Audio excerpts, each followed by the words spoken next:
Hello friend, Shyam sir here from miracles. बच्चों, ये cat 2025 slot 2 का मैं एक ब्रीफ एनालिसिस फर्स्ट रिएक्शन दे रहा हूँ, जो स्टूडेंट जिन्होंने पेपर दिया उनके बेसिस पे जो इन्फॉर्मेशन मुझे मिली है।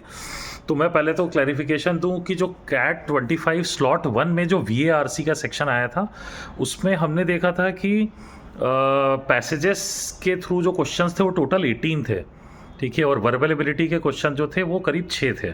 जबकि अभी वाले स्लॉट में क्लियरली बच्चों ने बताया है कि 4 पैसेज थे, हर पैसेज पे 4-4 क्वेश्चन बेस्ड था। तो मतलब टोटल ये 16 क्वेश्चन ही आए थे आरसी से, जैसा कि अभी पिछले कुछ सालों के कैट में आता रहा है। दूसरी बात करते हैं वर्बल एबिलिटी में, जो है टोटल नेचुरली 8 क्वेश्चन फिर बने थे टोटल 24 में से, ठीक है। तो वर्बल एबिलिटी में इंटरेस्टिंगली देखा गया है कि 2 तो पैरा जम्बल्ड के थे, सीक्वेंसिंग जिसमें कि आपको ऑर्डर टाइप करना होता है टीटा वाला।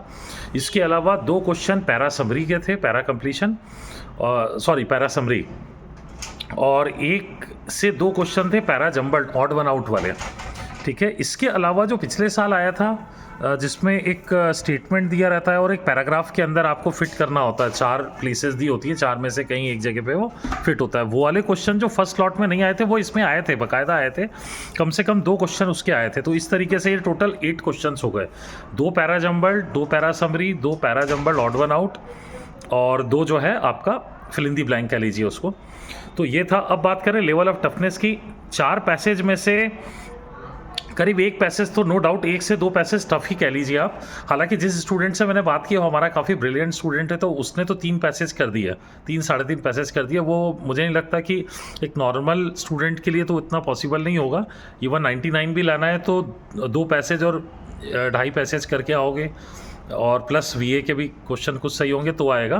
तो मैं इसका एनालिसिस ऐसा समझता हूँ कि 2 पैसेज अगेन VARC के सेक्शन में 2 पैसेज टफ साइड पे थे, 2 मैनेजेबल सेक्शन अपन बोल सकते हैं।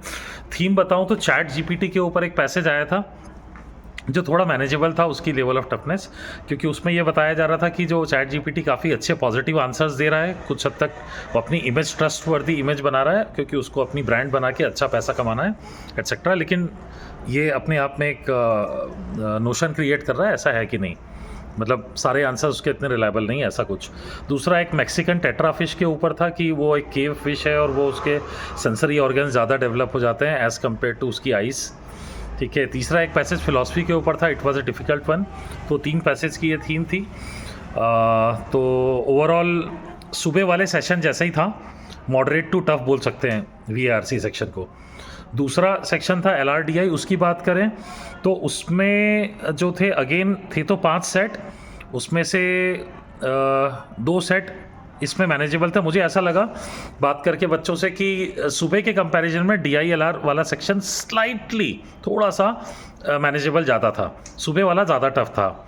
तो यहाँ पे थे एक 6 बॉल्स हैं और 4 लूप्स के थ्रू वो होके जाएंगी, उसकी कुछ टर्म्स दी थी, ऐसा एक था। फिर एक था कुछ पोल्यूटेड सिटीज़ का एक इंडेक्स दिया था, 6 सिटीज़ और नॉन अर्बन, अर्बन, इस तरह का कुछ। और एक था जिसमें कि 4 ऑथर्स हैं और 4 पब्लिशिंग हाउसेज हैं, उनके थ्रू वो पेपर पब्लिश करवा रहे हैं, इससे रिलेटेड कुछ टर्म्स कंडीशन दी थी। तो इस तरीके से ये 5 थे टोटल DILR के जो सेट्स, जो कि मॉडरेट थे, कुछ टफ भी थे, मॉडरेट भी थे, बट सुबह के कंपैरिजन में शायद थोड़े बेटर मैनेजेबल थे।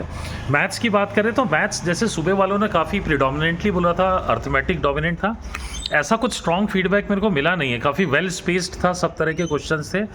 बाकी मुझे जो स्टूडेंट ने बताया, मुझे ऐसा लगता है कि मैथ्स का जो पेपर था वो सुबह वाले के स्लॉट के कंपैरिजन में थोड़ा सा हायर साइड पे था, उतना ईजी लोगों को लगा नहीं, बट स्टिल मैनेजेबल थे। मतलब 8-9 क्वेश्चन तो फिर भी मैनेजेबल थे ही थे, राइट।